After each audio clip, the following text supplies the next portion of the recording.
nga n'ekikumi alinamu erinnya tirinyuma nnyo olinamu omutwalo tebereza Eddie Kenzo gwe baagala abeere nga talinaamu Eddie Kenzo atuuse nga talinaamu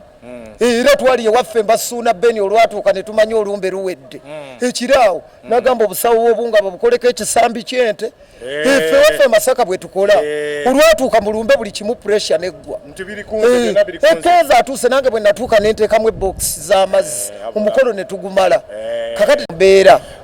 Suna wamukulisa nakulaba wagenda ku nyumba ennaku zino adigidda namugambya namuga Suna bukyanga ozina wazinamu eya Nambwayo bukyanga yeyagala tesuula bukyanga ofumita wafumita eya Nambwayo era yo yagirabye ekimafiya naye tumuyozayoza yagivuunuse era tulinayo embaga ebulenga ku Easter Monday bwogambye so Salongo Suna Beni ne Nambwayo ani yakufunye wini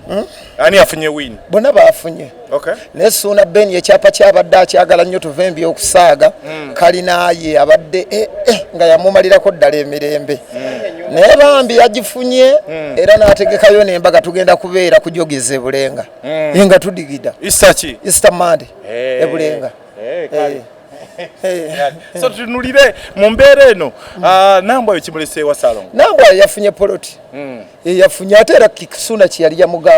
yamugamba va wano wange wakuwummulirako ng'omusajja maka gange ngenda kukufunira so fe ababanye eby'omunda puroguramu ebaddewo era Nambwayo yali wakufuna ate yafunye na katono Suna yali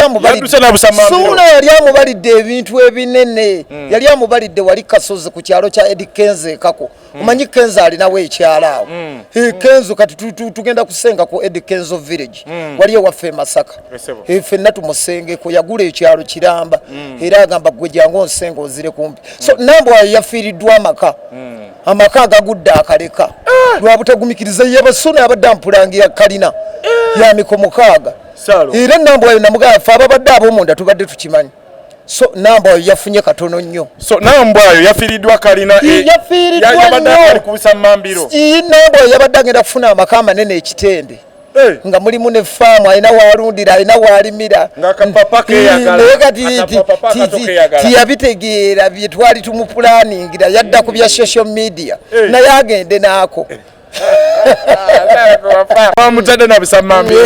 yagira namugamba nga mukyala waffe gwe kwata mpola alina ekintu ekinene naye yagenze naako yagende naako aya basi so Salongo tukuyanza eddalo tulyogereko nga tutambudde nnyo nga eddalo ezzole litambudde nnyo Salongo akayimba nga batokagadde nnyo mukama wa kisa abantu be batuyambiridde okubaako bwe tuli tubeebaza ate ne tubeebaza bambi okutubeererawo kuba kati bw'olaba bwe tuba tutandise naffe abakulu nga batuwulira amaloboozi gaffe gasituka beebale bakama baffe be tujja okwebaza tewali mulala gwe tujja bagambye Salongo yakubye omuntu mu audio tayogera kirala video eyogera kirala video ina abantu bokuba tebagala kunaaba beita kabaka nali ngamba saa walugamba kinsa nali mugamba anabi yali anjoga ne muganze tonjoga mu maaso g'abakama bange n'ennaku zino yakiyimiriza subira ng'omusajja omukulu yakitegeera byewayogerako yatandise obikola okunaaba n'ebisigadde alabika simanyi so tomanyi wobulira omuntu otufaayo kunoonyereza yali annumbye ekimafiya yagamba nava mu ddwaliro nga siwonye nange ng'alina kundaba kimafiya so yali nkola yakumwetaasaako mu mbeera kumwetaawuluzaako so nange bwentyo bwe namwetooloola ng'era enkola yaffe ey'abannamasaka labadabu style yenze munnamasaka mulembe mutebereka nkunyenyeza empale olyasobya lubaale nzije mu kwambule yaterera abantu basaba konsati eddalo ezzole mu nsujju zavipata yewa mitanda bujuuko abantu basaba bayayaana ani omutegesi rupi promotion owa abitekisi anti nze nsinga okubeera n'ebivulu ebisinga okunyuma mu Uganda tekibaako VIP mutwalo jangu nga bw'oli mukama anaatutaasa anaatuyamba tusulayo ate era ennaku bbiri nga tuli muki nga bwe kyali ku nkudi abantu basooka kuwugako ku luno okubaako eddalo ezzole mu nsujju eddalo ezzole bwe likwata ng'ate oyingira ensujju Silverback Lounge awo ku Salama Road kyekifo ekigenda okukuwa emirembe gwateekateeka birthday party. Tulina meeting za kwanjula jangu otweyune. Tulina restaurant efumba emmere ya wano nebunaayira. Tulina washing bay emmotoka evaawo etukula n'akafo akalungi ak'okuwummuliramu. Tulina kakaawa akalungi kale gwe wenna ateekateeka omukolo gw'engeri yonna weeyune. Silverback Lounge ku Salama Road okulira Namakindye Secondary School. Tugoberere ku social media sites zaffe ku TikTok, Facebook, Instagram ngera tukola essaawa 24. Tukola deliveries ku Jumia ne Glovo. Tufune ku noti 755 322 755 noti ngeye eri ku WhatsApp oba noti 2 noti 994 emu. Silverback Lounge, the peak of enjoyment. Kombaniza basawa wali kumukutu kwenkola video bampita rupi na nyene kabina industry amanya kwa etapa pyase olunaku lwaleero exclusively ndine Salongo lunabe tata Faridi atenga mama Faridi abeera yeka nga atulaba so Salongo gamba otya mwendi mwe tuli tutambula tukusanze wano tukulabye owerekera ku president wa federation senior kyekigazi Pazo yali n'ekikumi kati ye mugagga gwe tubba wadda we tudda tumukeeranga mmesa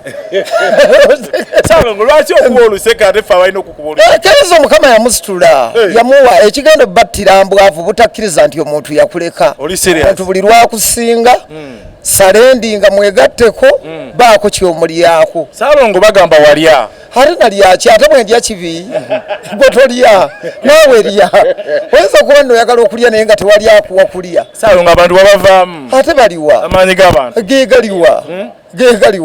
oli ku kikolo kimu kyo jakese abagira tebapanga kaagenda nga nnyimba baŋŋamba yimba bidongo byo ate bakuwagira nnyo ng'olinamu omutwalo teebereza ebbanga Kenzo lyayimbidde singa yali ali kukuba agenda ayita ttembo twandibadde tulina ekitiibwa okitegera naye kaakati gwera beekyuma okitegedde kitegeeza tatuswazizza kirungi okukola Salongo ebyabadde kawempe wabirabye mbiraba obyogerako ki mbiraba akalulu ko kagendera ddala mu maaso tulinze ku lwakuna miranga na biwoobe ffe tulindirira ffe tutambulira miranga na biwoobe wuuyo bakabye wuuyo bamuwangudde wuuyo Salongo bulamu bugamba ki bulungi boys dormitory yavaawo Salongo boys dormitory yafa yaggwawo nga Batwezi Empire oli serious bagamba mululu gwa nsimbi asimululu alina script ekirala tiyalina agenda. It was a group of abantu abakuŋŋaanya awamu ne mufunamu emboozi kuba tetwali bali b'amayirungi ekyali kitukuŋŋaanya kiboozibozi but njagala okwebaza great man behind Kasuku amanyi okugatta abantu newankubadde kyaliwo ekityo Kasuku yatugattanga mu mbeera eyo ne tuwayawayamuko ku bigambo tewali nnyo kyamaanyi. Salongo bagamba omululu gwa nsimbi gwe gwabaawudde. It was not scripted. Tekyali na agenda tiyali project. It was a group of people nga mukuŋŋaanire wamu naddala Bruno Koyo yakipushinganga Pazo oliwa janguka ekisaasi emboozi yaffe yanyumidde abantu jangu neerero tukole ate nze ng'omuntu mbeera busy kati Kasuku wiiki eno yonna nkubira mbadde mbivulu ekagadi nkomyewo leero so boys dormitory weebiri by the way tiwali kijigana just bantu kubeera busy n'ebintu bye Uganda bizibu byewunyisa kati ne boys dormitory yali ebakutomba ngambye naye namwe line eggwanga lyafa Salongo boys dormitory yali ebanyumirako ki bangambye naye nga ekigambo nkudi kyatambula mu boys club nawe oluseke lutabuse oluseke lufuuse oluseke aze kuba bange bakenzo bange oluseke kinyuma nnyo n'olukuba ataakwogereko tulukuba Kenzo kuba alina Salongo akalulu kano akabindabindo ogenda kuyimbira ani aleeta ssente era Kenzo simutana mugaye nteeka ku mutto aleeta ssente senior presidential advisor yalina omugagga aleeta ssente Salongo tunula waliyo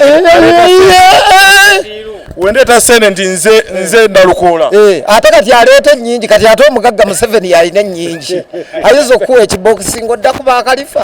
Kalifa ffe tumuyimbiranga muyimbi kyataano ojajja kuleeta buna ogenda okuva mu kampeni nga tozimbye kalina omugagga tubba kwomulekera ennugu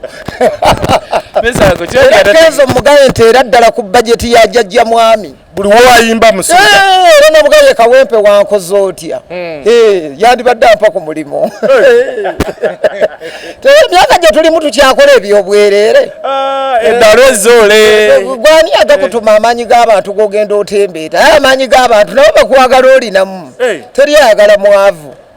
so amaanyi g'abantu ganyuma nnyo nga n'akokulya weekali nga kuliko amazzi ate yadde tutambula olugendo tuli mu lugendo olugenda muggulu abantu tebanywe ku viinyo oluseke nga lususse tukuze kakati ebidongo tubiyimbye tubikunkumudde kiki kyokyagamba abantu mbuliri Pazo oyo atuuse